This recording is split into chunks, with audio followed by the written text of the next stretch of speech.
5 innocent words with dirty origins. When you eat avocado, you're putting balls in your mouth. The word avocado comes from Nahuatl, the language of the Aztecs, from the word aguacatl, which also means testicle. In 1915, a group of farmers in Los Angeles decided these wrinkly little fruits needed a rebranding. Aguacatl was hard to pronounce, and, it was a scrotum.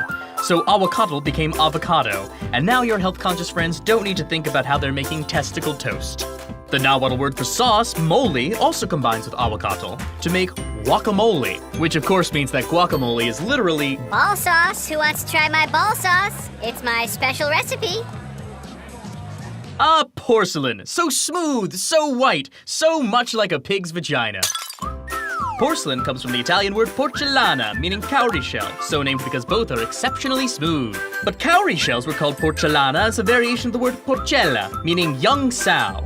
Why? Because someone thought cowrie shells looked like little pig vulvas.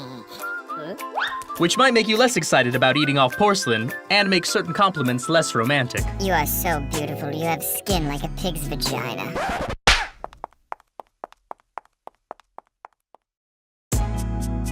A partridge is a bird whose name kind of stinks. The word partridge comes from the Old French parti, which comes from the Latin perdicem, which comes from the Greek perdix, from the Greek verb pedestai, which means fart.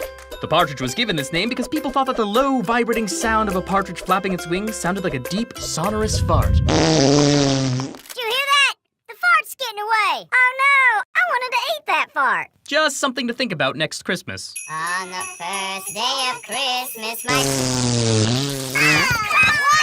Punk seemed pretty tough now, but that wasn't always the case. Shakespeare actually uses the word punk in All's Well That Ends Well. But for him, a taffety punk was a well-dressed whore. Over time, punk was picked up as a part of hobo slang, referring to a young, probably gay companion accompanying an older hobo. Hey-ho, let's go. By the 1920s, punk came to mean any young person who was probably up to no good, which is likely the meaning Dave Marsh had in mind when he coined the term punk rock in a May 1971 issue of Creed. But considering the many changes in the word punk, it could mean all kinds of things.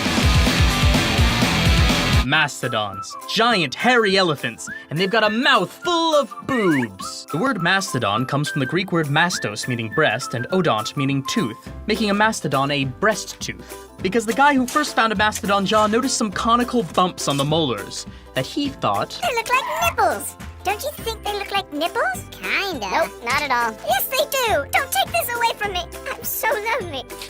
Sure, buddy, sure they do. So there you have it. The world is more full of breasts, butts, balls, whores, and pussies than you ever dreamed.